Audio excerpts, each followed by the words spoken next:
Herr Blair, um die Welt zu kontrollieren, braucht man sehr viel Geld, nicht wahr?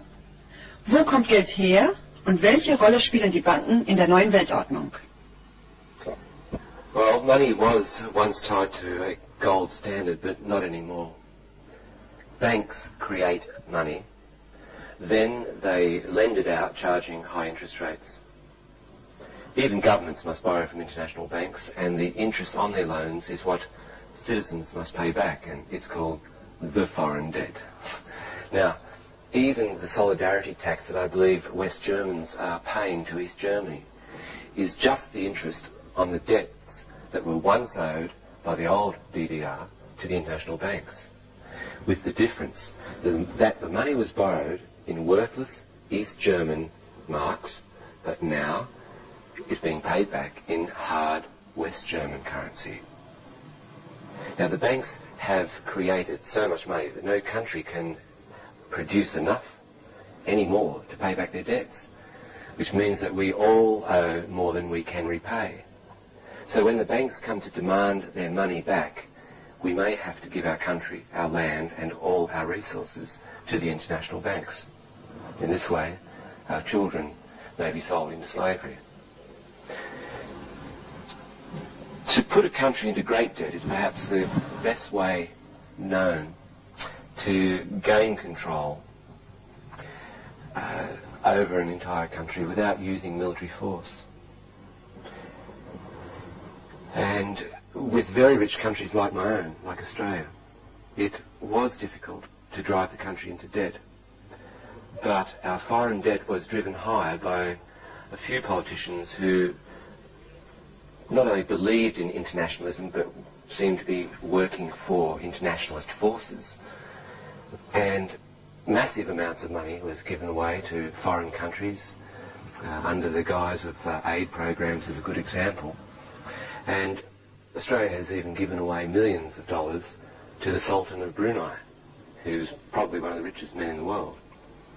We borrowed more money from the international banks, and we gave it away to Vietnam, Indonesia, South Africa. And we borrowed more and spent it on multiculturalism. We spent it on social welfare, paying for people for not going to work. We took in hundreds of thousands of immigrants, even though we have very high unemployment. And we immediately paid them dole money, food and housing, and gave them free medical benefits. Now, we owe so much money to the international banks that we cannot even pay the interest on those loans. Soon the banks may come and take over control of our forests, our water and our land. That is, our natural resources. We will lose all social welfare. There will be no more free medicine, no more dole, no money for single mothers or old and sick people, those that are in need. And the essentials such as food and gasoline and rents will become very, very expensive. So whoever owns the international banks, we owe money to. They control Australia, and not our politicians, as many so naively believe. Wir haben von einer Weltwährung gehört. Können Sie uns mehr darüber erzählen? Yes, a world currency can be brought in when the bankers decide that enough countries in the world are deep enough in debt to take over their control. The banks may declare these certain countries bankrupt, which has been done before, and unable to pay their debts. The stock markets will probably crash and the currency of these countries will become worthless. The banks will immediately take over ownership of all mortgaged properties and businesses. At that stage, the banks will probably also cancel the money systems we have in use today, and everyone will be forced to use a plastic debit card. Not a credit card, a debit card. Which means that because nobody has any money, real money anymore, in order to buy anything, we'll have to borrow the money at high interest rate from the bank. And of course, that will put each and every one of us deeper into debt. And we will be in a further debt spiral which we can never escape from. Die Menschen werden so etwas nie akzeptieren. Es wird überall Aufstände geben. Yes, there could be civil wars which could break out all over the place, but you must have noticed that by now that in most Western countries it is forbidden to own a gun, and only the government agencies like the police and the army are legally allowed to carry weapons. Aber unsere Polizei und Soldaten werden nie Waffen gegen unsere eigene Bevölkerung einsetzen. Well, look, really, here in Australia, our police and military are being trained to do just that. You only have to watch the news to see police and military forces constantly being pitted against civilians all around the world. But even if our own military will not act against us, the citizens, our government certainly could just happen to bring in a few thousand United Nations peacekeepers to keep the peace. Sie meinen, die Bevölkerung sollte Waffen besitzen dürfen? Look, if the Cubans had been able to keep their guns, their weapons, how long would Castro have survived?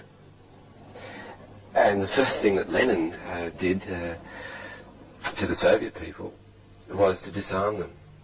That way they could no longer keep the revolution going, and in particular weren't able to protect themselves against their own corrupt politicians. Therefore I feel that citizens should have the right to protect themselves, and that weapons... So, wenn wir diese neue Karte bekommen, wie wird die neue Weltwährung aussehen? Yes, the world currency will most probably be electronic. The American Star Wars program, as you may know, has been, or was set up, not only for defence purposes, but actually to carry international banking information. But by telling the American people it was for their defence, they managed to get the American taxpayer to pay for it. Otherwise the banks would have had to pay for it themselves. So when everyone in the Western world has been issued with a smart card, all banking business can be done electronically. As you know, the system has been set up a long time ago. Now, however, as these cards will be debit cards to stop people stealing or copying other people's cards, the banks will insist that every card carrier must be registered and, of course, given a personal number. Now, this personal number will be your number for life. You will not be allowed to buy or sell anything without it. It will be registered on a worldwide computer system. It's easily done. And every move you make can be registered. Everything you buy or sell can be tracked and registered. Das Ende des Steuerbetruges? Well, yes. Not only the end of tax fraud, it essentially could be the end of robbery, the end of drug dealers too, because every move that is made by a person can be registered by the computer. Now, the world government will love it, because they will control all taxes and all drug deals. It might make them more efficient in their drug dealing from their past efforts.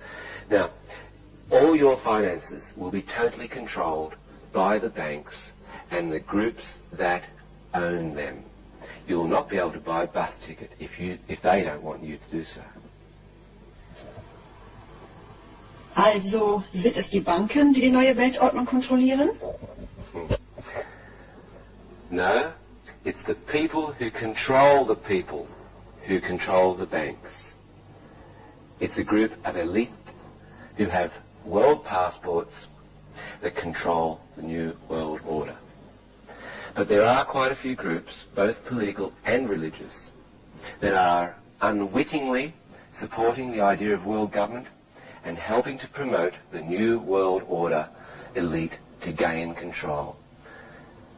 These people may be well-intentioned, but they are misinformed and easily controlled for the purposes of the New World Order. They would include the Marxists, the International Socialists, even the Baha'i Church, just to name a few.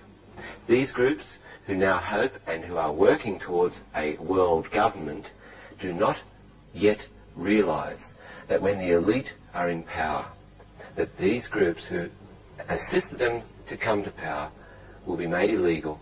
And if we look at the example of the former Soviet Union, they can be liquidated once they have been used for the purpose of the establishment of this new world order.